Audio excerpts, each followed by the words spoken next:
denunciaremos el cucuchiche. Exigimos la renuncia de todos los golpistas y los corruptos. Canta pueblo, canta que se escuche tu voz. Canta pueblo, canta que se escuche tu voz. No nos callarán, nadie nos podrá parar. Estamos ya en la dimensión de la libertad. Canta pueblo, canta que se escuche tu voz. Canta pueblo, canta que se escuche tu voz. No nos callarán, nadie nos podrá parar. Estamos ya en la dimensión de la libertad. Gobierno autoritario, diablos, esta parte de la canción es para vos. No quieres el bien común, tu palabra es pura mierda, es pura opresión. Good morning, everyone. I am very happy to welcome you on behalf of the International Relations Department, which houses the Interdisciplinary Latin American Studies program at San Francisco State University. I'm Juanita Darling. I'm a professor in the International Relations Department, and I coordinate the Latin American Studies minor. And those of you who are here in person can find brochures about both programs. And for those of you who are online, we'll have information at the end of the talk about those programs. We're very glad that you are here and have the opportunity to listen to 4 very different viewpoints about the events in Guatemala and what is happening, what are the efforts are being made to stop what people are calling a soft coup. Now, I'm pleased to be able to introduce our distinguished panelists. Today, we're very fortunate to be hearing from Norma Chinchilla, who's Professor Emeritus at CSU Long Beach, and who has done most of the seminal work on Guatemalan immigration to the United States, and particularly to California, as well as important research on social movements in Guatemala. Gilberto Arriaza, who's Professor Emeritus at CSU East Bay and has been in California for several decades, but still remains close ties with his home country of Guatemala, as does Pedro Arce, an architect who's very informed about recent events in Guatemala, and Ana Carpio, who is a Guatemalan journalist who travels between California and Guatemala frequently. I think that probably what would be most helpful is if we could begin with everybody giving maybe 10 to 15 minutes about their experience, how they see the events now in context. And maybe we could begin with Norma, if that was. Traditionally, we think of the big migration pushes as coming from lack of economic opportunity or poverty, state repression, such as under dictatorships, and search for just better opportunities. But, in this surge of people seeking to come from Guatemala to the United States, the big pushes are really corruption, poverty, and violence.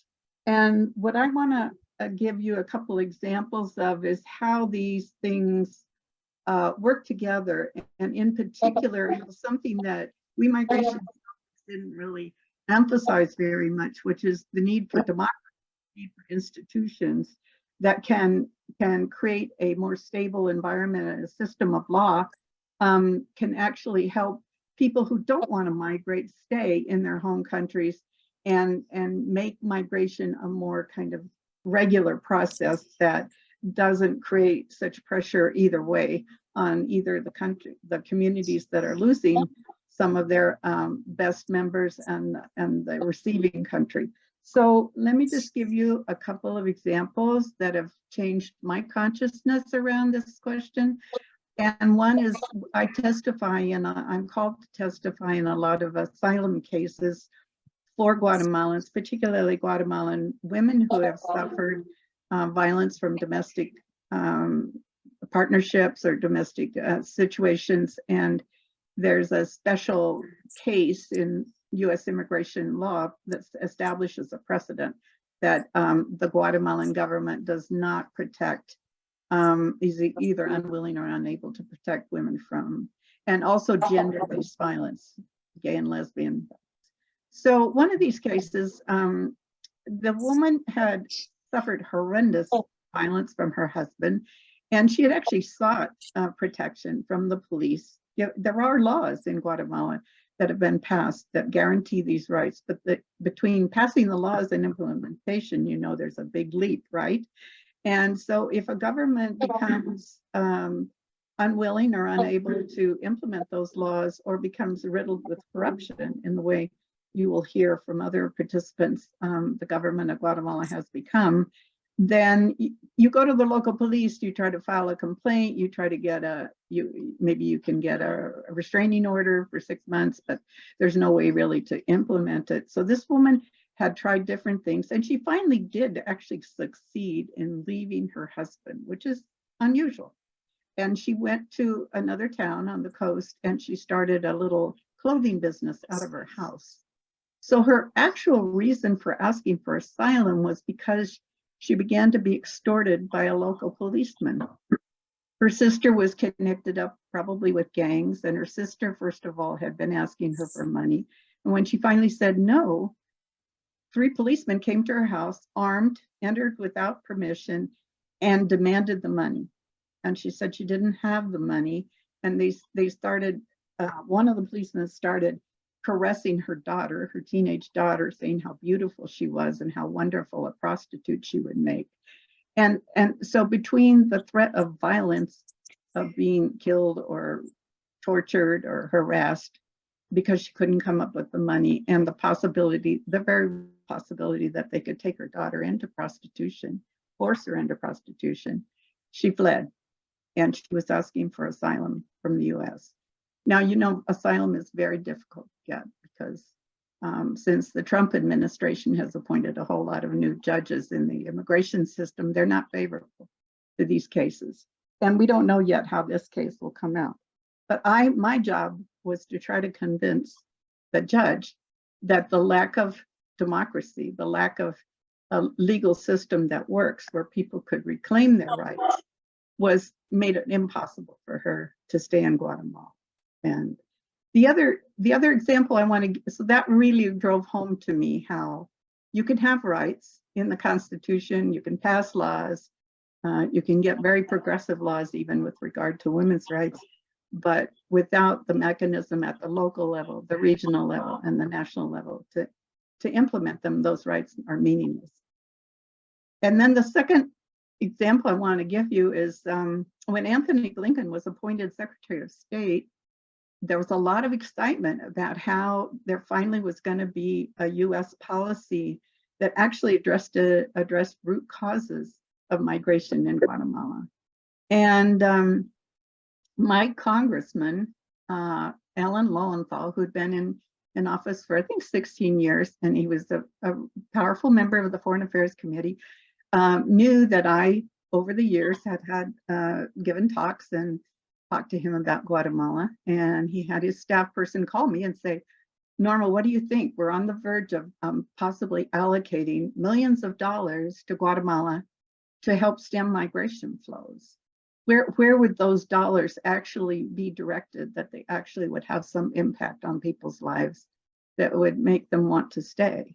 Because we don't want to, we personally, Alan's office, we don't want to support, just security systems and drug control programs and so forth. We know that those don't work. And I said, well, let me contact my friends in Guatemala who are human rights activists, journalists, and scholars, see what they tell me. And I called and they said, Norma, at this point in time, nothing will help because they've attacked the human rights defenders, they've attacked CICIG, the anti-corruption agency, has been expelled. And if you put money even into economic development projects at the local level, they won't work. They won't do anything because of corruption. So it really drove home to me that corruption and the lack of democracy need to be seen as some of the most important things to support. And they told me that. They said, if we had human rights groups right now that were able to act and put their lives on the line to help us, then I would say give them the money. But at the moment I was calling, there was no group like that. The government had completely silenced or was repressing those groups. So now we have an option. Now with the election of an anti-corruption party, an anti-corruption president, and massive support all over the Guatemalan population, now is the time that they could do that. So I think that's enough probably from me for now, and you can ask questions later, but I just want to emphasize that migration scholars themselves have had to kind of shift their perspective and understand how democratic institutions, strengthening democratic institutions, strengthening the rule of law, strengthening anti-corruption activities are really important things to invest in. And then people can make their own decisions about whether they want to leave or not to leave. But many people would stay if they could be free from violence. All right, thank you. Yeah, could you tell us about kind of your how this ties into what you've seen over the years that you've been watching Guatemala and participating? You know, what Norma mentioned is very important, because the attempts of the government to subvert the will of the people expressed during the last election points out to this unholy alliance of many sectors, of which the General Attorney's Office has become like the linchpin.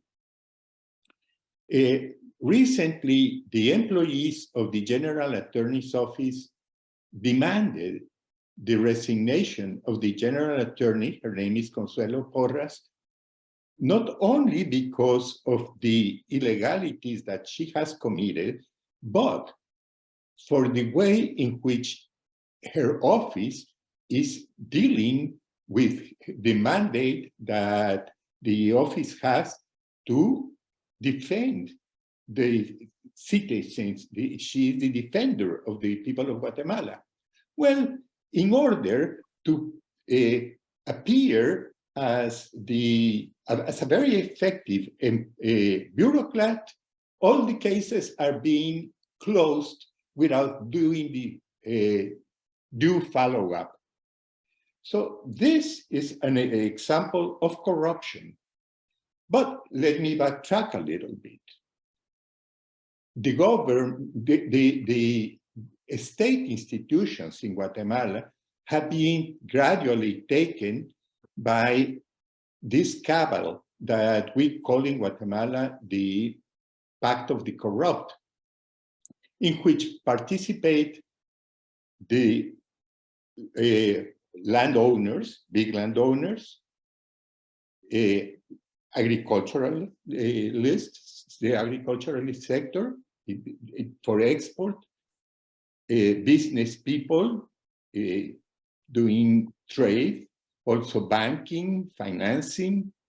The new elements of this oligarchy that are the high commanders of the army that took lands from poor peasants in the areas of conflict during the recent civil war, corrupt politicians, pastors of many churches, and recently the drug trafficking gangs. So imagine what the impact that this has in the lives of most Guatemalans, where they are rendered completely unprotected by the laws, because the laws are being manipulated in the benefit of very few people. Norma mentioned three factors: poverty, violence, and corruption. You know, when you talk about poverty, it's a kind of an absurd, because Guatemala has the largest economy of Central America. Yet how does the benefit of the economy translate to the rest of the population is really a mystery. Not that much of a mystery, because Guatemala has the most, I don't know what the adjective to use, regressive tax system, in which the people that has the most money pay the least. And this is worldwide. So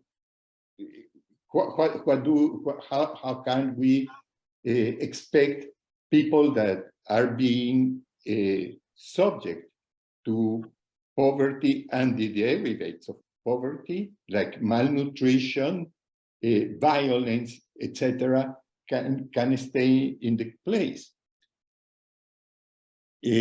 Also, the violence, for instance, the participation of the drug trafficking, how it translates into rivalries and the use of force. It is really, those are factors that are pushing people to get away. And another example that is very current is how the involvement of the security forces in violence, like through extortion.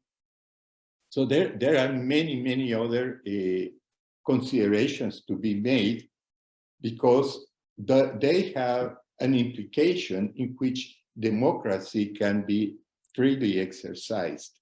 And the current events are demonstrating that democracy is very much hijacked by these gangs, so to say. Yeah, for now, that's for now. Because I also wanted to see, for instance, the relation, to talk about the relation between agriculture, industry, etc., and remittances. Because remittances, believe it or not, is one of the highest sources of income for Guatemala. It represents nowadays 21% of the gross domestic product, while other activities are less important. So even to the Guatemalan state, it is convenient to have this flow of people from the country, because not only is contributing with large amounts of money that support the economy of the country, the direct economy, like transactions, buying of basic products, but the remittances tribute 5% of what it is being sent. So this is also something that the Guatemalan government can be claiming that, yes, that they are very concerned, that they want to stop it, but I don't think that it is in their favor to do that. So that's what I wanted to leave it now. Okay, and Anna, could you please tell us how this context, how this background helps us understand what you've been observing over the past several months? It's been very difficult. Like Juanita said at the beginning, I've been here in California for the past 4.5 years. And in the past 2 years, I traveled a couple of times to Guatemala. Last time it was just a few weeks ago. The situation has been deteriorating, regarding this corrupted situation, this corruption situation. And many very interesting things are happening. At the very beginning, you know, we could see how the people in general were not happy at all with what Consuelo Porras, the Attorney General, was doing against the results of the election. And to the point that there was this moment, it was like a breaking moment. This was probably 6 weeks ago or so, when they just went to, they kidnapped literally the votes, took them out of where they belong, took them away. Nobody else was there, to see what they were doing. I mean, they were the people that work at this entity, this organization called TSE, Tribunal Supremo Electoral, if you help me translate that, Tribunal Supremo Electoral. So they kidnapped our votes, and this is when people really got mad. At that point, you had seen protesters in the streets in several points, but this is when things got really, really out of control. And it's very interesting how the ones that took over, that became the leaders, is the indigenous population. That is something that I've never seen before like this. And probably all of my journalist friends, and analysts, would agree with me about this.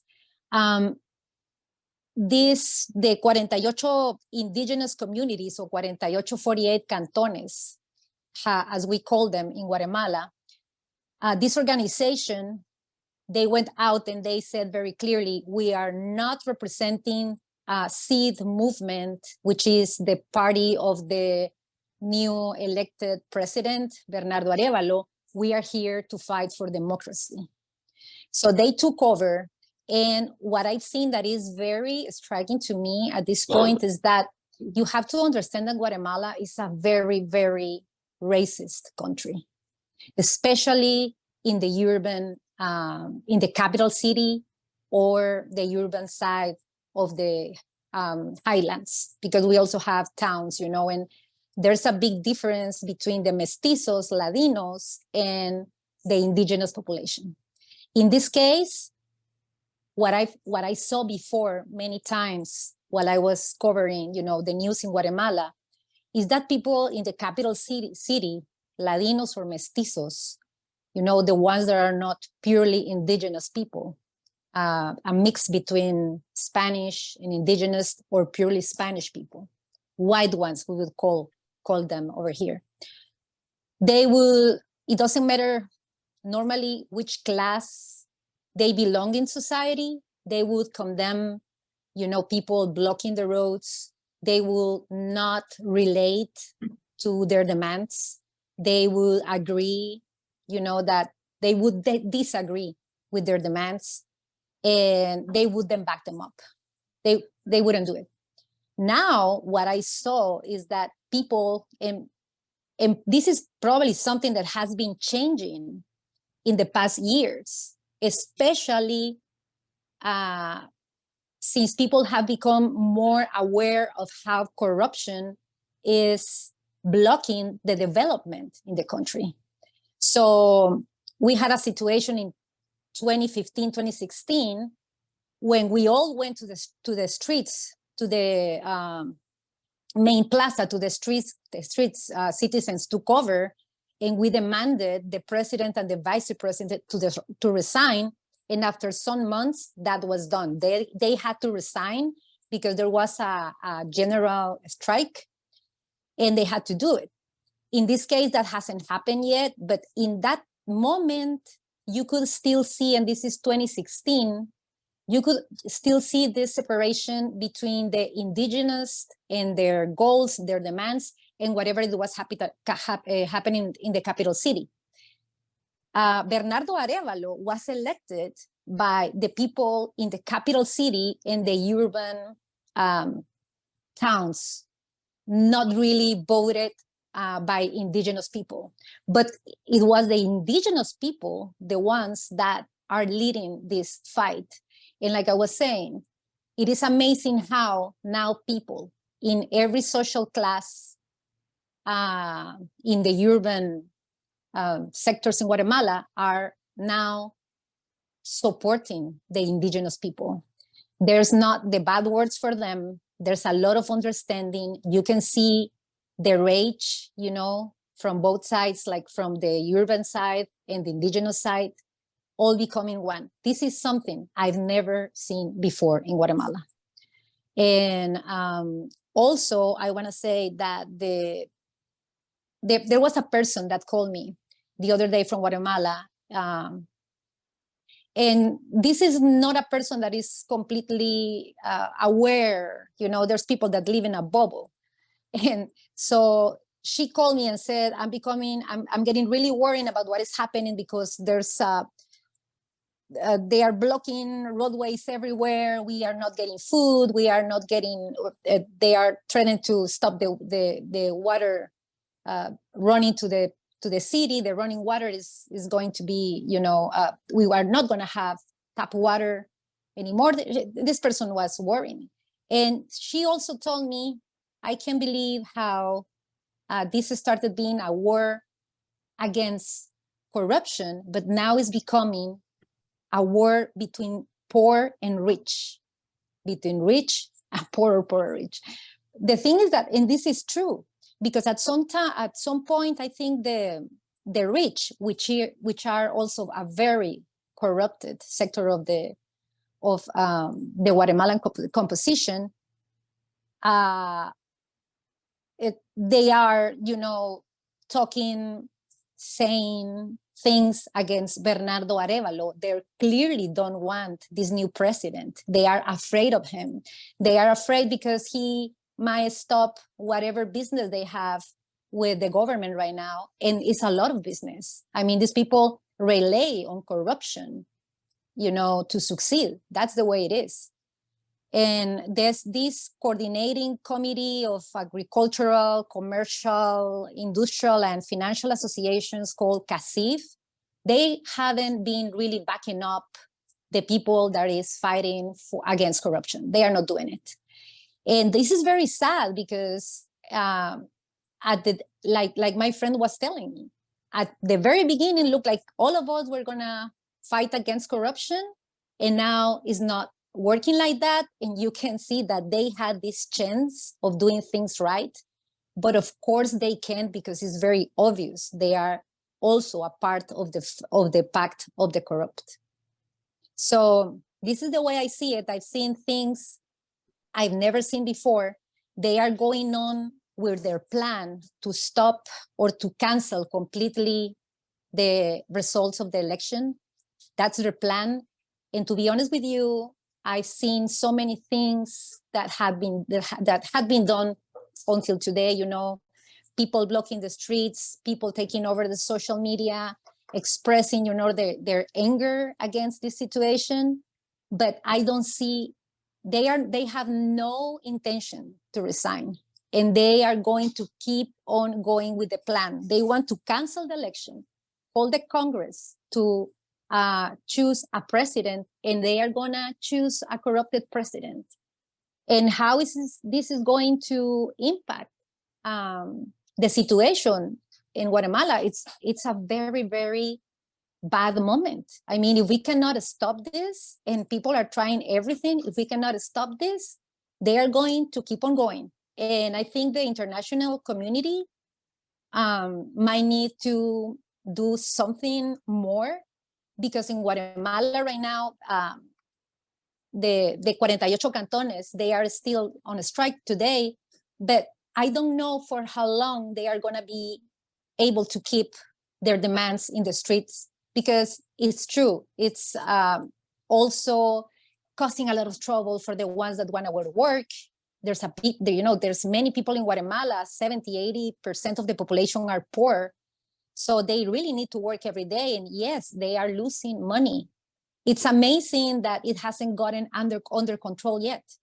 You know, the protesters, is true. It has been mostly passive, peaceful protesters, but also at the same time, they are causing trouble. So this is causing division, you know, already within the people that support the fight against corruption. Some of them want to do it one way, protest one way, and the others ones want to do it in another way. So it's hard for Guatemala right now, and it's not a really nice scenario what we are facing, and the implications from immigration are bad because corruption is blocking the development of the country. That's what I have to say. That's what I have witnessed. Roberto, could you kind of try to pull this together for us, what we've heard, and maybe kind of lead us into talking about what are some of the things that people sitting here in California can do? Thank you, Norma. I'm sorry, Juanita. There are, I think, 4 main features of today's social movement in Guatemala. One is massive. That is a movement that has gone beyond the original more working class folks into the rural and urban middle classes and working classes of all sorts across the country.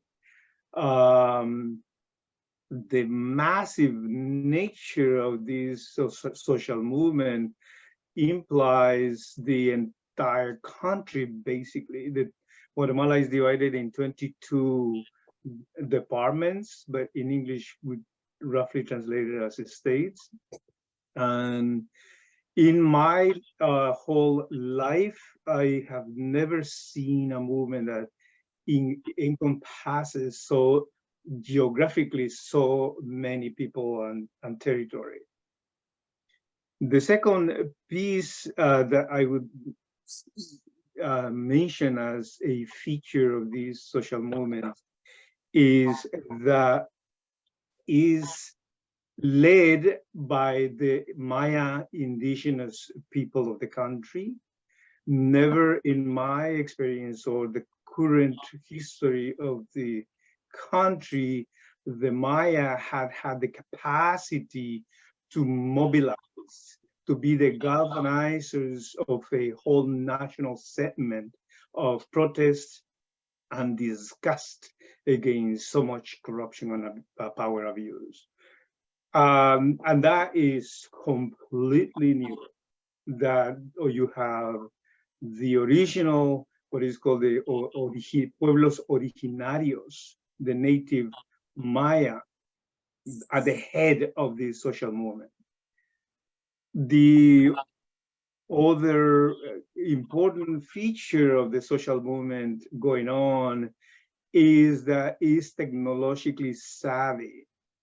The velocity, the speed with which information is traded and circulated and used is just speed of light, is the speed of the cell phones. You no longer need equipment like, you know, shortwave radios or walkie-talkies or stuff like that of the past. Everybody, even in the poorest territories, have a phone, a cell phone. And so the exchange of information runs an incredible speed. And that has contributed significantly to this social movement. And you know, I was a little kid when a national insurrection close to this one in terms of size happened way back in 1962. I was a little kid, and I was, even at that age, I was on the streets with my family protesting. But that was pretty much localized in urban centers. And going back to my original point of the massive nature of the movement, is that different to the 1962 national social movement, today this movement has gone beyond the urban. And in fact, the 48 cantones or the 48 I don't know, canton, if it's called provinces within one of the states in the country, or departamento. Actually is pretty much rural, and they are the the spearhead of the movement today. So it's pretty much shared within urban and rural, this movement. And the last feature that I would argue is a defining element of this social movement is this pacific nature. Is quite peaceful, non-violence, la Gandhi type of a movement. There are incidents, certainly, and abuses, provocatives have infiltrated in some moments, some places. But the actual definition of this movement is one of peaceful, is one of anti-violence. And even though the dimension is such immense, because it's both, as I said earlier, geographically encompasses the entire country and socially includes all sectors of society, and in rural and urban. Guatemala is a predominantly urban society by now. So it's peaceful. It's amazing that, I am of a generation of the 1970s. In those days, we had no chance. We had no ways to express our political positions or critique to the regime, because we would be murdered right there on the spot. So I come from a generation that suffered absolute extreme violence by this regime. That doesn't exist today necessarily. The murder of social activists is different today. Is predominantly more through the use of the law criminalizing social activists that this regime operates in nowadays. But and to an extent, the movement is I would argue fundamentally a peaceful movement, in spite of the provocations, in spite of the government throwing the anti how do you call those, the police that goes out with shields and to crush protesters on the streets. There is, in spite of all of that, is quite peaceful. So again, is a massive movement, is an indigenous First Nation people led and mobilized,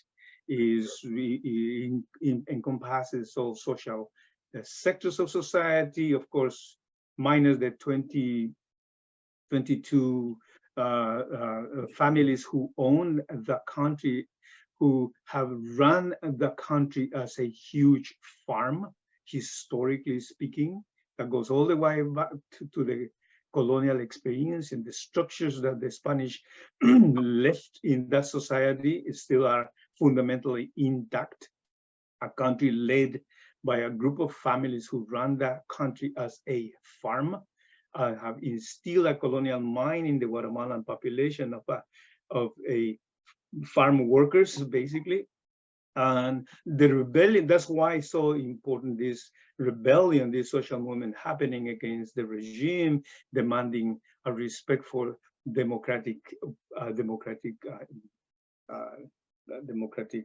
processes, because is in a way showing us that these profoundly instilled colonial mindset of the oppressed as a farm worker working for this huge farm run by these few families is loosening, is being broken. That the colonialism that has operated in our minds as Guatemalans is finally seeing its end to a point. And I want to believe that that is to an extent that is happening with the new generations. I just want to emphasize a couple of points that my colleagues and friends have made earlier.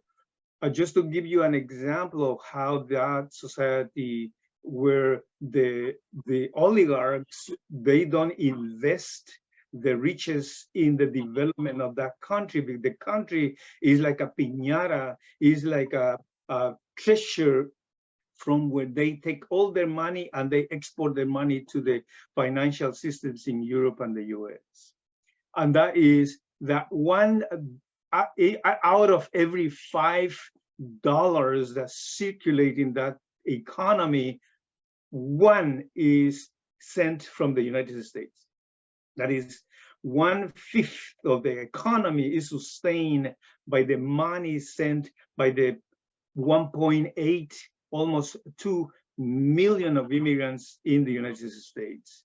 An economy that bases its functioning on money being sent by the workers is an economy grounded on sand. And the total annual money sent by immigrants amounts, according to the World Bank, $15.3 billion a year. 15.3 billion. As my friend earlier said, that is about 21% or so of the national economy. That's essentially 1/5. That's what I said. 1 out of every $5 in that country that circulate there, it comes from here, from us, from those who sustain our families down there, sending every month lots of money on our sweat and blood. And so there is profound resentment from a population where about 2/3 or 3/4 work in a very unstable type of economy, what is called the informal economy. 3/4, that is 3 individuals out of every 4 working in that country of between the ages of 18 and 60 years of age, work in unsafe, no benefits, no secure, and unstable jobs, what is called the informal economy. When you have a society where 3 out of every 4 women and men in the age of work cannot find a job that will give them social security, health benefits, vacation time, and some degree of job security, you have a serious challenge as an economy and as a society.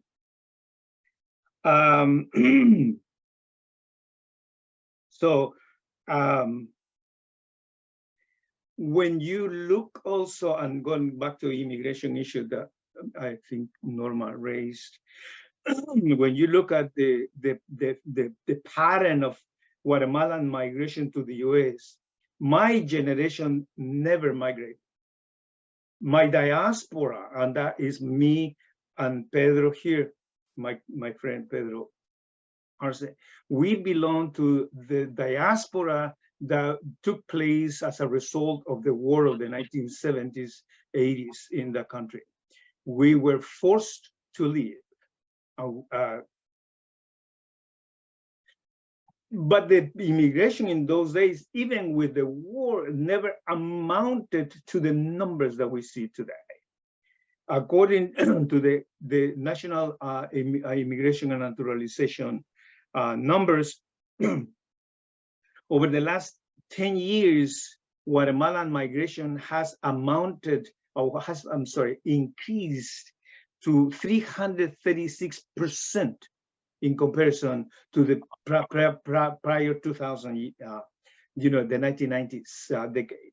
Over the last 2 decades, the Guatemalan immigration to the US has increased profoundly. That's 336%. And that is for about 410,000, according to INS numbers, about 410,000 or so who migrated in the past. It shoot up to 1.8 million people over just the last recent years. And the pattern here is that when you see a society where this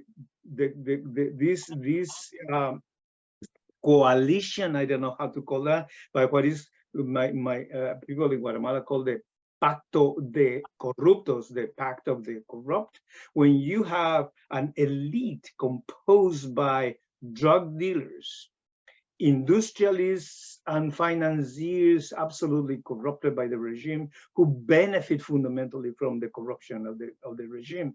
And there is a number of them. There are people involved in the cement industry, which is an absolute monopoly.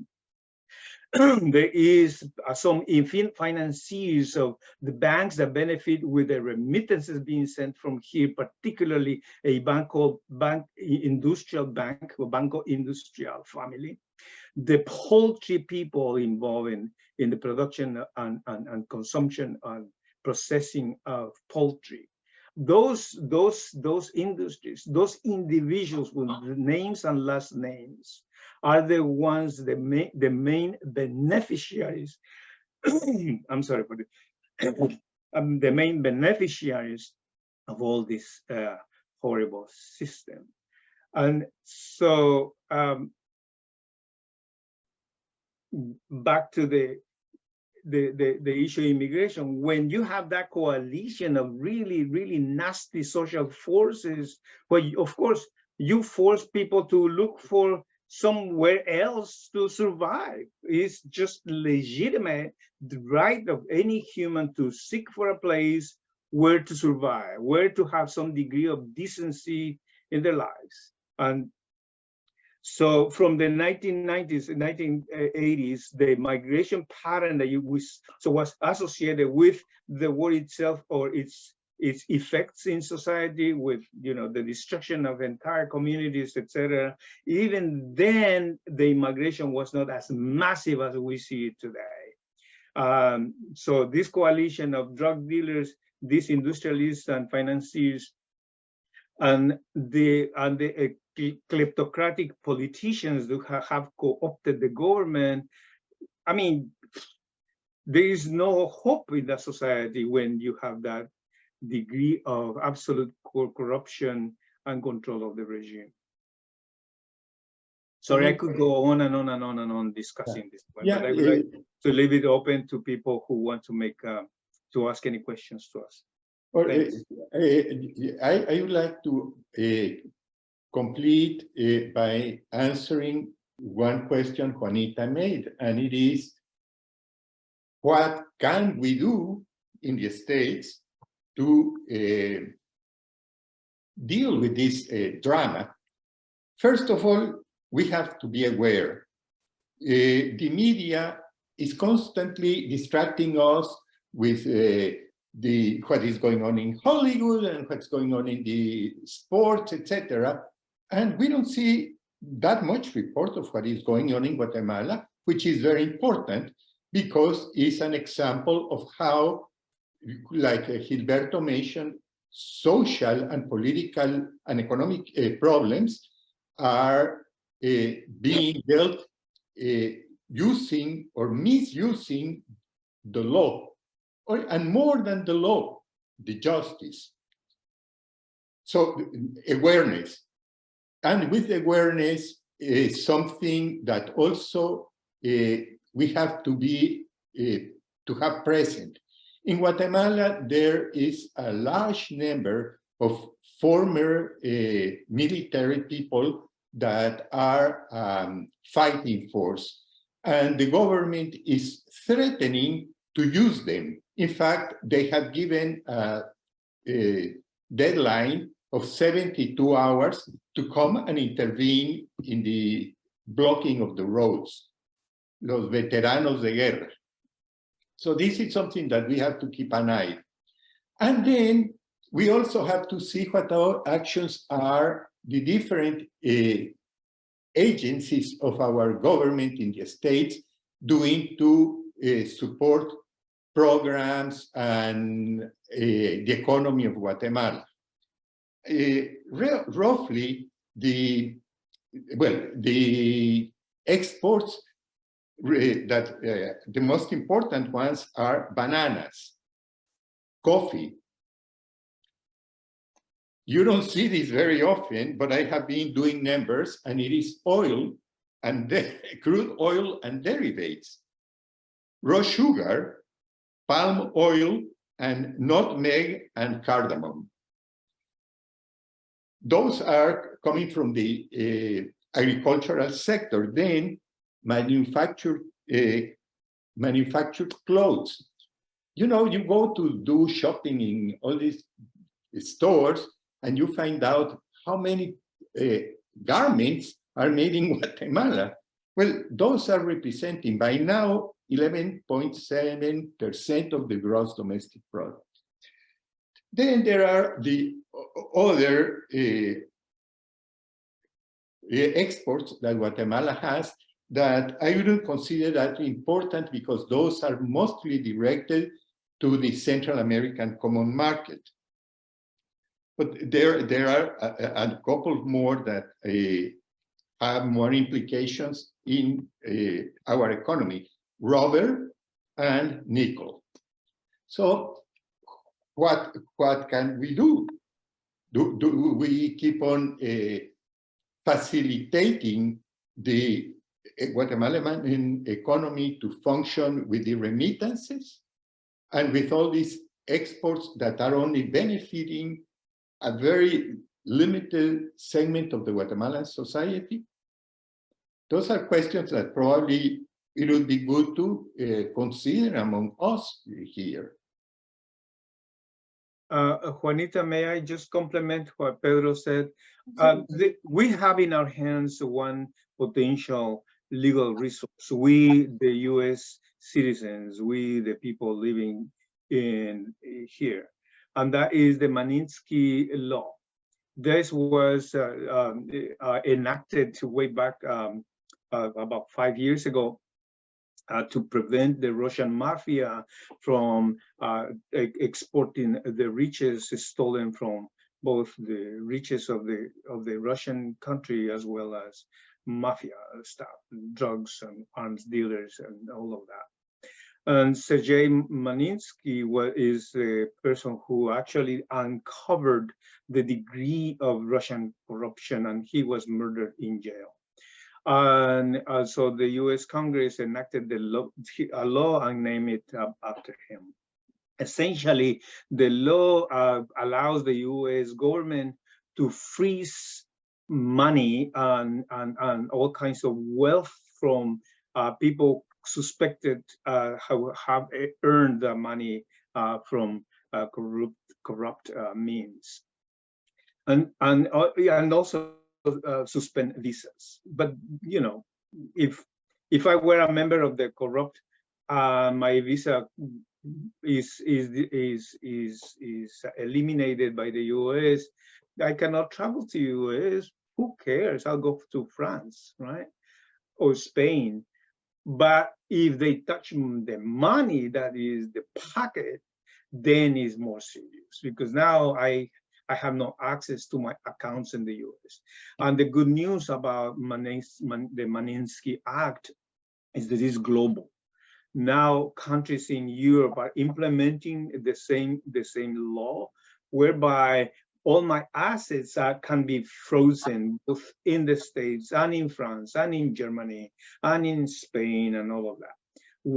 The one thing that we can do from here is to put some pressure on the US government to extend the Magnitsky from the visa point, which the US government has already taken away the visa from a bunch of these kleptocratic politicians, but not touching their assets yet.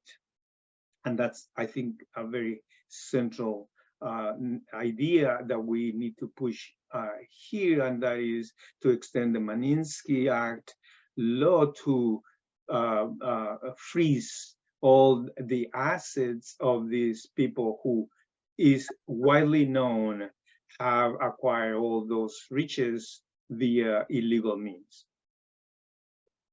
Thank you. Those are very concrete things. Ana, Norma, do you have any ideas of what people here in the US, in California, can do in this situation? I would just suggest that people make sure that they've written at least once to their local congressperson to let them know that they are interested, that they're following this situation, that they you can include whatever demands you want to include, but mainly I think to continue strongly supporting the peaceful transition and like Gilberto says, maybe activate the Minsky Act, but mainly that you're on the mailing list of your congressperson as being a person who cares about this, and maybe tell them how many other people you're in contact with who will care about this, so that foreign affairs sometimes is not considered important to the American voter. And but I think in a way this isn't even foreign affairs anymore. This is because of all the millions of Guatemalans in the U.S. and the connections back and forth. It's hardly foreign. It's a part of U.S. politics and Guatemalan politics. So beyond there, make sure they know you're interested and that you're in contact with a whole lot of other people who are, or as in the case of, well, Ana isn't a citizen yet, but maybe you are, Anna, I don't know if you are. But if permanent you're resident on. Even if you're not a citizen, you have impact with your elected representative. But this way, when your elected representative gets contacted by the Hispanic Caucus or by Norma Torres, who's one of the leaders in the House, or by anybody else, they know that it's on the radar screen of people at the grassroots or in their districts. To me, that's important. And then, well, I would like to ask that for me, it's also very important to fight disinformation from every corner that you can, because social consciousness cannot grow with, the wrong information all the time. And social media, has done so much. And believe me, I don't always love social media. I have a love-hate relationship with it. But in this case, what I can say is that what I've seen, for example, in the case of Guatemala right now, the seed movement, Movimiento Semilla, that won the election, this political party didn't have any money. They were in a small political party. And it is amazing how people in Guatemala were able to recognize within so many other candidates. There were I don't remember, it was crazy, 17, 19, something like it, even more. 24. 24, there you go. Can you imagine go and see a ballot that has 24 options? How can you even know what are you voting for? There's no 24 different ideologies or something like it. So it is amazing how this political party with no means at all, and they basically had only, of course they were doing things, but they had social media, and they were able to just make their speech, through the social media, make people understand they were a difference. And people were able to recognize this. So social media, in this case, internet, social media, virtual communication is very important. And so use it whenever you can. If you don't produce it, share it. Share it to the ones that you know. And especially here in the United States, you see, it's so weird because people are concerned about immigration, but at the same time, they don't really care about what is happening beyond the border. It's just it is going to affect me or not, right? And of course, we have outlets like Fox News or so telling you the wrong part of the story, not addressing this as a humanitarian crisis, but as a problem. And they use the fear constantly. But even right now, I see it in Guatemala, this anti-communist narrative, they were always used, you know, saying, blaming the ones that fight for social justice, just as communist, you know, and making everybody being afraid of them. That didn't work anymore. And it's amazing how that happened. And I kind of like that. So my advice in this case would be, I mean, use social media for your own purposes. It works. I had my doubts before, but now I think I believe a little more in it. And I also would like to say that there's another organization, that is Organization of American States, that also have, going back to the idea of using the Magnitsky law, I understand they also have the democratic letter, they call it. I don't exactly remember how this can impact Guatemala, but they were talking about it as a tool to fight from the, you know, from the international community to fight the situation we are facing right now in Guatemala. I want to thank the panelists very much for all of the great ideas that you gave us and the insights. For those who are listening, if you enjoy this kind of discussion, the Latin American Studies minor sponsors quite a few of these. Any of you who are students, we have classes. So you can go on our website. I've been putting up the URL in the chat as we've been talking, and you can keep up with what we're doing. And again, for those who are students, you can take classes. We have everything from political discussions like this to literature to music, any interest. And we're going from Mexico to Chile. So please take a look. And we are hosted by the International Relations Department. We're an interdisciplinary minor, but our home is in international relations, which also has lots of programs and classes, and you can easily get from our website over to theirs and see what they're up to. Thank you so much for taking your time out on a Monday morning to come and talk with us and help us understand the situation. Comunidades fuerza de maíz, porque en la lucha diaria por subsistir, la canasta básica no deja de subir, el salario no alcanza, la gente muere aquí, ya no lo vamos a permitir. Nosotros hemos sido los sometidos, nosotras no somos las enemigas, los pueblos